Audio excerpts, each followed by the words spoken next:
Bonjour à tous et bienvenue dans cette nouvelle édition du Grand JT des Territoires. Voici tout de suite les titres de ce journal.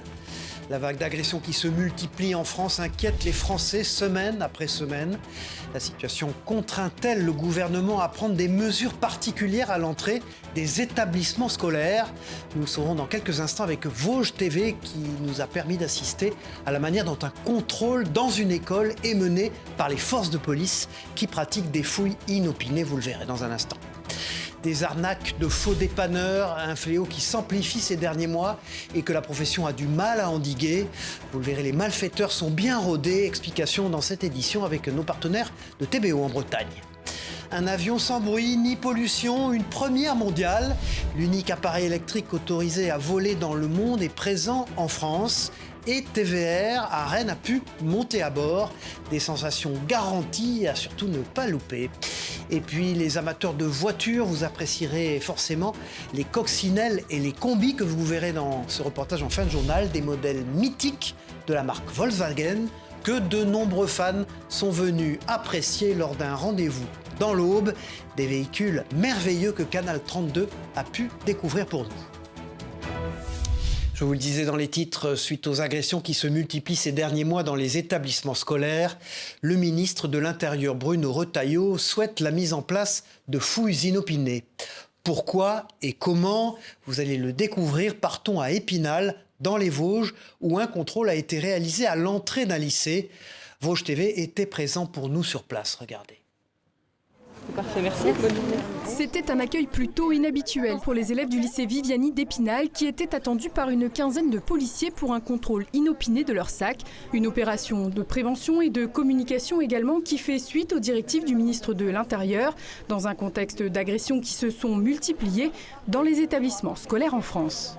Il s'agit d'une opération de contrôle d'identité et de contrôle de fouille des sacs qui est destinée à rechercher soit la présence d'armes, soit la présence de stupéfiants. Les contrôles sont négatifs, aucun sac ou aucun élève n'a été trouvé porteur de stupéfiants ou d'armes. Quand ils arrivent vers l'établissement et qu'ils s'aperçoivent qu'il y a un contrôle de police à l'entrée, en général, ils savent qu'ils sont porteurs d'armes, donc ils s'en débarrassent, ou alors ils ne rentrent pas.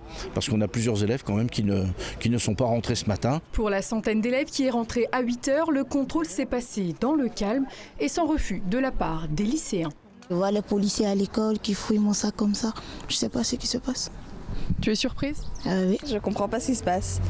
Vous êtes surprise d'être fouillée ce matin? Oui, un peu. Cette opération sera amenée à être renouvelée dans le cadre du plan d'action départemental de restauration de la sécurité du quotidien. Ces dernières années, on a quand même une hausse des faits à établissement.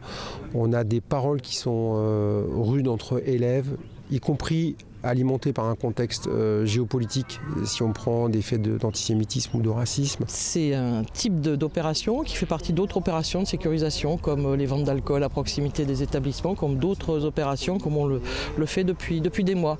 C'est important pour toute la communauté éducative aussi de travailler sereinement. Chaque semaine, des faits de violence verbale ou physique sont transmis par les établissements vosgiens. Selon les services départementaux de l'éducation nationale, les situations les plus difficiles sont suivies de près.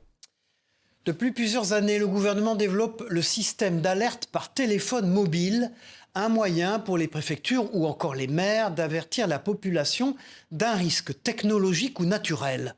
Ce système se répand progressivement sur tout le territoire, comme ici en Haute-Marne, vous allez le voir. Reportage de Gaël Bossu pour Puissance Télévisions sur place. Une sonnerie reconnaissable et une notification automatique avec un message d'alerte envoyé sur tous les téléphones portables d'une zone géographique. Ce nouveau système d'alerte à la population permet à la préfecture d'informer rapidement les habitants au sujet d'un risque technologique ou naturel en cours. Face aux crises, l'objectif c'est d'être capable de transmettre une information, une alerte, je dirais, le plus rapidement possible. Et le vecteur portable dans la société actuelle, toute la population est équipée de téléphonie mobile, donc l'objectif c'est de compléter avec une capacité de réaction immédiate. L'objectif c'est que la population apprenne à vivre avec. C'est déjà le cas dans beaucoup de territoires en France et en Outre-mer. C'est dans la petite commune de Briaucourt, au centre du département, qu'a été testé ce dispositif pour la première fois ce vendredi matin.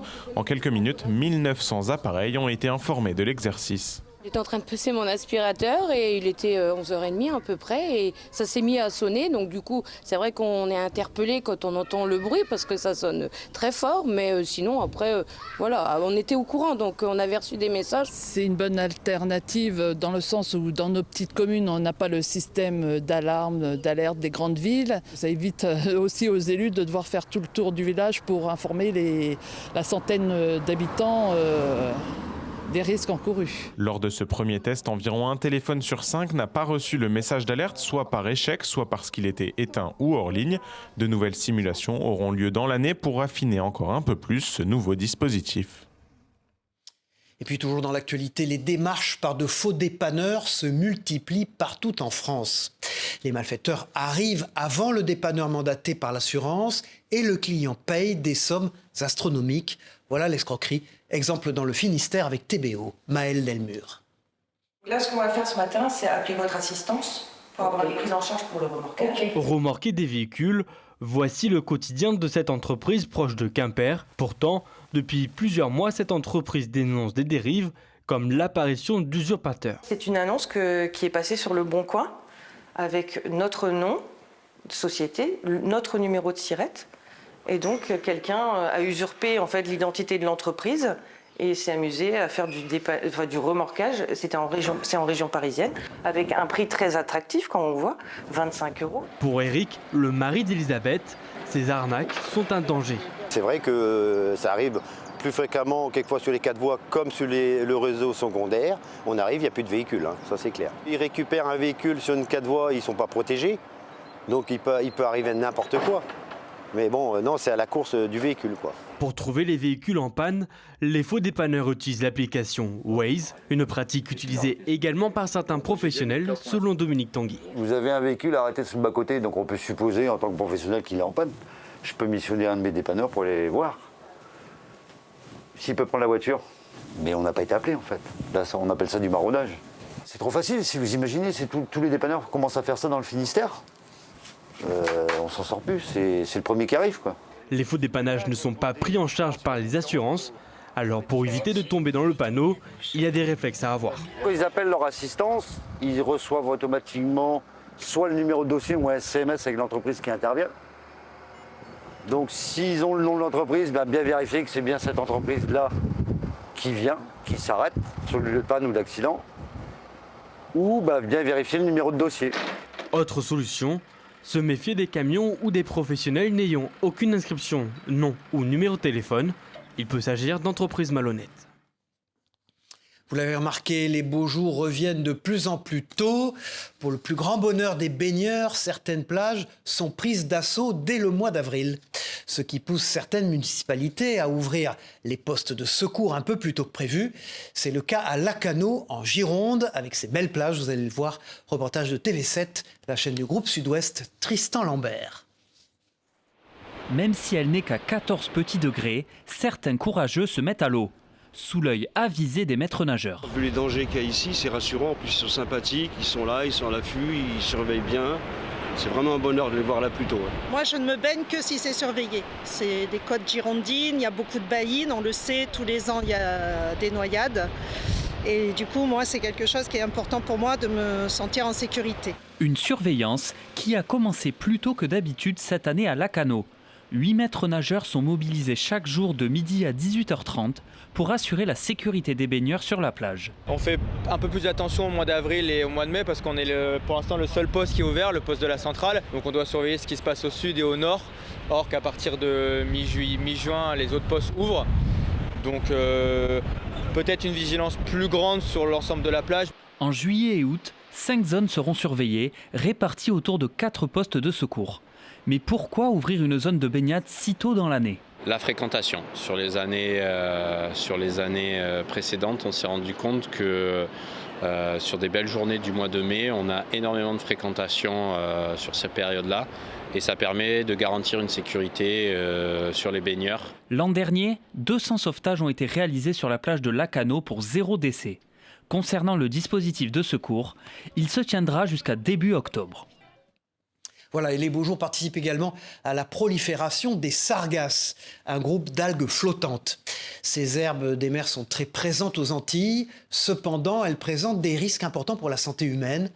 Les espèces marines aussi et surtout des nuisances visuelles et olfactives pour le tourisme, ce qui pose des problèmes pour les commerçants en front de mer notamment. Reportage de Via ATV en Martinique. Comme chaque matin, Mathieu prépare son restaurant pour le service du midi. Situé sur le bord de mer du Robert, il fait face aux sargasses, mais surtout à leur odeur. On prend régulièrement les odeurs le matin quand on arrive, des fois le soir aussi. C'est pas régulièrement ramassé comme il devrait être. On voit des fois ils font le ramassage aussi sur l'eau, mais c'est pas assez régulier. Des fois on ressent aussi des problèmes de mal de tête qu'on a sur le corps, on le ressent sur nous. Et ce qu'on aurait aimé, c'est avoir une solution pour éradiquer ce mal. Des affaires qui tournent moins et une odeur persistante qui dérange. Toujours sur le bord de mer, cette supérette est également située en face des sargasses. Mais ici, un détail fait qu'aucun parfum nauséabond ne pénètre dans le magasin. Parce qu'on travaille plus à l'intérieur qu'à l'extérieur. Donc finalement, les sargasses n'ont pas plus que ça. Malgré l'odeur, les commerçants du marché sont bien présents eux aussi, un peu plus éloignés des sargasses. Leur nez est tout de même chatouillé sur la place principale de la commune. Certains d'entre eux nous confient s'y être habitués, comme Romuald. Personnellement, oui, puisque l'odeur n'est pas très supportable à certains moments dans la journée. Mais on s'y accommode par habitude. Sur le bord de mer, oui, je pense qu'ils sont fortement pénalisés, surtout les restaurateurs, puisque les clients sont amenés à venir s'asseoir et déjeuner au dîner et ne peuvent pas par rapport à cela. Et malheureusement pour ces commerçants robertins, la situation ne risque pas de s'arranger. Madininer annonce des taux d'émissions d'hydrogène sulfuré élevés, voire très élevés comme au Robert ou encore au Vauclin. On sait, le changement climatique va s'intensifier dans les prochaines années, ce qui pousse à repenser l'architecture de nos bâtiments et surtout à adapter les villes au réchauffement. La Biennale d'architecture de Versailles tente d'apporter des réponses concrètes sur le sujet. Écoutons des spécialistes au micro de TV78 dans les Yvelines. On ne pense plus la ville de la même façon. On veut que les villes soient plus vertes, on veut que les bâtiments soient plus économes de l'énergie. À travers cette biennale d'architecture et de paysage qui en fait toute l'originalité, c'est marier ces deux approches. Par exemple à Arles, où on a réalisé la transformation d'un site ferroviaire, d'une friche industrielle, on a baissé la température ressentie de 20 degrés par la plantation de 80 000 plantes. Du coup, on sait scientifiquement que c'est possible de produire des microclimats.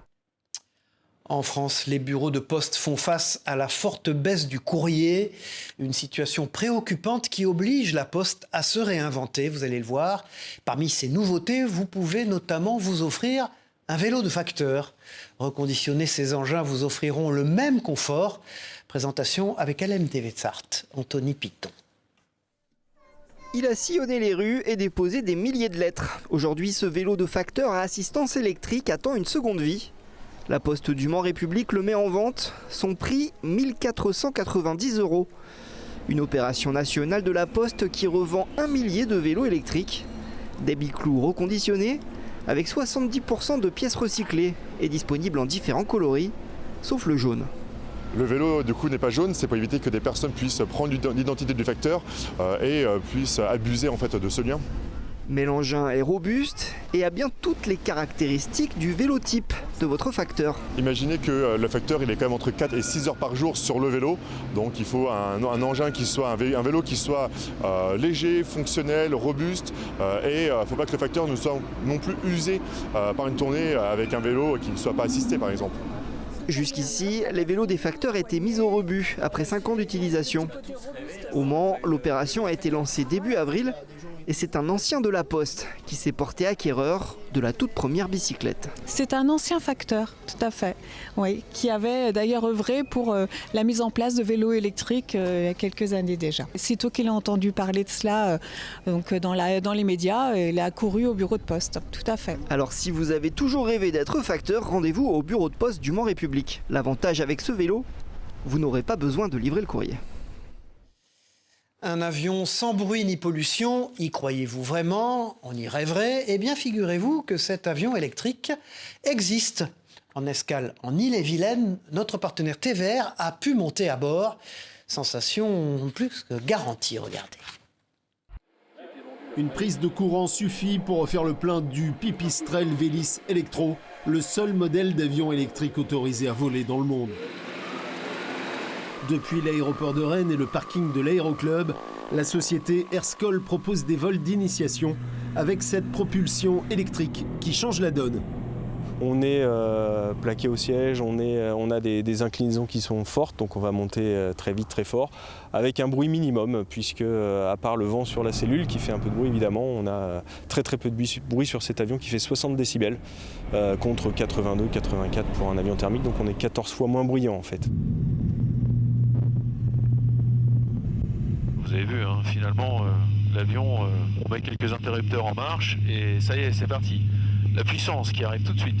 Avec cette nouvelle technologie se pose la question de la sécurité d'un avion électrique qui a une autonomie en vol de 45 minutes seulement. C'est 2 batteries dans l'avion, 2 batteries identiques et similaires qui sont utilisées simultanément en fait, au cours de l'évolution et du vol. Et si une batterie tombe en rideau, et ben on a la deuxième qui est suffisante pour assurer, pour prendre le relais et aller atterrir. On n'est pas loin du planeur, donc j'allais dire même sans moteur, un pilote confirmé peut ramener l'avion en toute sécurité. Erscol est aussi une école de formation au pilotage en licence privée qui consiste en 45 heures de vol, dont les 2 tiers sont réalisables en électrique. À noter donc le prix d'un vol d'initiation en avion électrique, le rêve d'Icar en bas carbone, c'est 165 € les 30 minutes.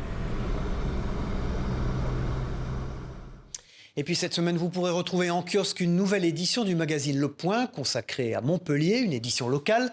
Ce nouveau numéro propose un large focus sur le volet médical de la ville. La métropole montpelliéraine participe grandement aux avancées, aux innovations et à la bascule vers l'intelligence artificielle.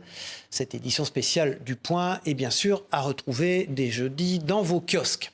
Retrouvez également l'édition nationale du Point consacrée au nouveau pape Léon XIV, un numéro sur le pape d'un nouveau monde, comme l'indique Le Point. C'est un papier d'ailleurs de Jérôme Cordelier, le spécialiste religieux du Point. Un excellent papier. Tout autre chose maintenant, en France, le gaspillage alimentaire représente 10 millions de tonnes de nourriture perdues ou jetées chaque année. C'est considérable et de nombreuses initiatives voient le jour pour lutter contre ce phénomène, comme Limite Gaspille, un concept qui brade des produits à très bas prix dans des distributeurs automatiques. Écoutons la créatrice de ce concept et des consommateurs au micro de Via Occitanie. L'idée, elle m'est venue pendant la Covid. Il faut savoir que nous, nos distributeurs automatiques ont été quand même arrêtés. Pour notre société, on a eu moins 90% de chiffre d'affaires. Et lorsqu'on a pu réaccéder aux distributeurs, la plupart de nos produits étaient à date dépassée.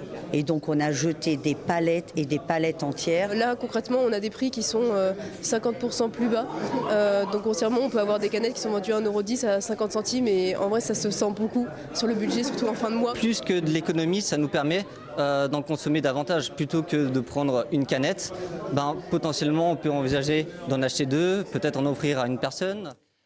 Cette semaine, c'est Jean-Yves Le Drian qui était l'invité de Face au territoire sur TV5 Monde avec la presse quotidienne régionale. L'ancien ministre de la Défense et des Affaires étrangères a répondu aux questions de nos partenaires, notamment sur la situation de l'Ukraine qu'il connaît bien. Écoutons-le. Il y avait 4 points concernant l'Ukraine qui sont restés les mêmes. Désarmement, annexion des territoires, dénazification et non-appartenance à l'OTAN. C'est la volonté d'élargir l'espace russe, de retrouver l'imesse de l'Empire soviétique. Les Européens se sont remis, et heureusement, dans le jeu, avec cette rencontre de Kiev, avec les 4 leaders qui étaient là-bas, et qu'ils ont proposé la paix, le cessez-le-feu immédiat, sans préalable. Poutine a réagi en disant « je réfléchis, mais il faudra qu'on parle des questions essentielles ». Les questions essentielles, cela revient parfois aux questions principales ou les causes majeures. C'est quoi les causes majeures, les questions essentielles qui reviennent dans chaque communiqué? C'est les 4 points. Passionnés d'automobile, vous allez adorer ce reportage. Une réunion autour des mythiques coccinelles et combis de la marque Volkswagen a rassemblé près de 200 véhicules. Ça se passe au RICES, dans l'Aube, et notre partenaire Canal 32 a pu découvrir de véritables merveilles. Regardez ça. Rose, rouge, bleu ou encore violette, les coccinelles sont de sortie au RICES. Ce bruit-là à l'échappement avec ce petit qu'on entend là, c'est vraiment typique. Parmi les passionnés présents au 11e meeting Cox Avenue, Jamy est venu exposer son véhicule. Vous avez un modèle 1200 de 1969 qui a été vieilli pour ressembler à un modèle de 1964. Et cette voiture qui a 56 ans maintenant est increvable, elle peut vous faire 1000 km sans problème. J'adore son moteur en fait, son moteur air-cooled, un moteur avec les cylindres à plat, avec un bruit bien spécifique, de tenue de route assez particulière. Enfin voilà, c'est une voiture, il faut absolument monter dedans pour comprendre en fait. Organisé par l'association Cox Avenue, l'événement a pour but de rassembler les passionnés d'anciennes Volkswagen. Au programme, village d'exposants, concerts, balades et animations en tout genre. Plus de 200 véhicules sont exposés. La première conception de la coccinelle, c'est en 1938, donc avant-guerre carrément. Et après, la coccinelle a été produite jusqu'en 2003. Donc elle a vraiment une grande carrière. Elle est connue grâce au cinéma, le côté sympa du véhicule, facile et accessible à tout le monde. Et si les coccinelles sont les stars de la journée, les combis ne sont pas en reste. Nathalie et Ludovic voyagent à bord de leur véhicule tout au long de l'année. On déplie notre banquette et donc voilà, le soir on dort là, on ferme nos petits volets. La choupette Mexico, la choupette c'est toute notre enfance et puis du coup ça nous a donné l'envie. Puis en vieillissant on aime bien le confort donc le combi ça s'est imposé. C'est un ancien véhicule qui faisait du transport scolaire à Sao Paulo. On dort dedans, on fait à peu près 10 000 km par an, c'est nos vacances à l'année. Fondée en 1991, l'association Cox Avenue réunit aujourd'hui une trentaine de membres, tous passionnés par les belles Volkswagen. Ce meeting est organisé une fois tous les 2 ans depuis 2003. Un rassemblement automobile d'un autre genre maintenant, une course de caisse à savon dans les rues de Bastia en Corse. Un événement convivial et surtout très fun qui a vu descendre de sacrés engins créés de toutes pièces par les participants. Écoutons-les justement nous présenter leur véhicule particulier au micro de Télépaésé présent sur place. Un jeu d'équipe en fait, ça nous a permis de nous concentrer sur nous et puis de passer des super bons moments avec toute l'équipe. C'est un châssis de voiture sans permis, après tout le reste c'est de la récup qu'on a récupéré de nos travaux et on a fait quelque chose de cohérent quoi. Alors là il y a eu du travail, hein. Il y a pas mal d'heures. Hein. On est parti sur un train avant de quad, on a coupé, après on a pris, tout est entièrement récupéré. On a réussi à faire un mobseg mais un peu 4x4. Voilà, et puis maintenant dans ce journal, partons visiter un musée, mais un musée qu'on visite à l'aveugle. C'est le concept proposé par le musée Gravelotte en Moselle. L'établissement retrace la guerre de 1870 et l'annexion de l'Alsace par l'Empire allemand. On ne touche plus avec ses yeux, mais bel et bien avec ses mains. Et vous le verrez, les visiteurs perdent leurs moyens. Un reportage de Moselle TV. Je vais deviner ce que c'est. Je vous montrerai après, mais je vais voir si vous avez une idée ce que ça peut être. Un canon qui lance plusieurs balles. Visite plutôt unique au cœur du musée de la guerre de 1870 et de l'annexion à Gravelotte. Privés de leur vue, les visiteurs ont découvert d'une autre manière plusieurs objets de la collection permanente et sortis d'archives. Disons que de les avoir touchés à l'aveugle, ça donne une autre façon de percevoir les choses. C'est vrai que c'est super impressionnant de se dire « je l'ai touché tout à l'heure en vrai ». On a plus le détail et quand on regarde après l'objet, on est plus à regarder vraiment le motif, ce qu'on a ressenti au toucher. On essaye de le percevoir en fait visuellement. La concentration est de mise. Sans la vue, mieux vaut écouter avec attention les explications des équipes encadrantes. Malgré tout, difficile parfois de deviner les objets entre ses mains. Équipé de gants, le toucher est également différent. Oh, ça c'est bizarre ça. Pour moi, il y a l'imaginaire qui vient contrer un peu la réalité. Le toucher, c'est spécial. J'ai regretté de ne pas pouvoir toucher avec mes mains et d'avoir un gant. Mais il faut respecter les objets, on comprend bien. La visite continue toujours à l'aveugle pour s'attaquer à du plus gros calibre. une expérience originale proposée par le musée pour la première fois afin de redécouvrir l'histoire de manière ludique. Carton plein pour cette première édition, rendez-vous en octobre pour la deuxième. Et puis pour terminer cette édition, laissez-moi vous présenter l'abbé François-Xavier Brantôme. Prêtre d'un petit village du Gers, il est aussi joueur de rugby. Il distribue les sacrements le dimanche matin et les plaquages l'après-midi. 2 influences autour d'une mission, le sacrifice. Écoutons ce prêtre au micro de notre partenaire de la Dépêche du Midi. La messe, on dit que c'est le sacrifice ou le renouvellement du sacrifice du Christ. Et au rugby, j'ai été très marqué par un entraîneur que j'ai eu à Montréal. À chaque fois qu'on prenait le ballon, qu'on recevait le ballon sur un coup d'envoi, il nous hurlait dessus, sacrifice, sacrifice, sacrifice. Parce que le rugby, comme c'est un sport où on fait des passes en arrière, on est obligé d'aller au sacrifice. On réserve une prière pour l'avant-match et une autre prière pour après le match. Mais ça fait partie de confier tout ça au Seigneur. Et puis après les rituels habituels, je me mets le bandeau autour de la tête, un petit peu de vaseline sur les tempes et sur le reste pour que ça glisse mieux à l'impact. Voilà, c'est la fin de ce journal. Merci à vous de l'avoir suivi. On se retrouve très vite pour une nouvelle édition du Grand JT des Territoires. Au revoir à tous.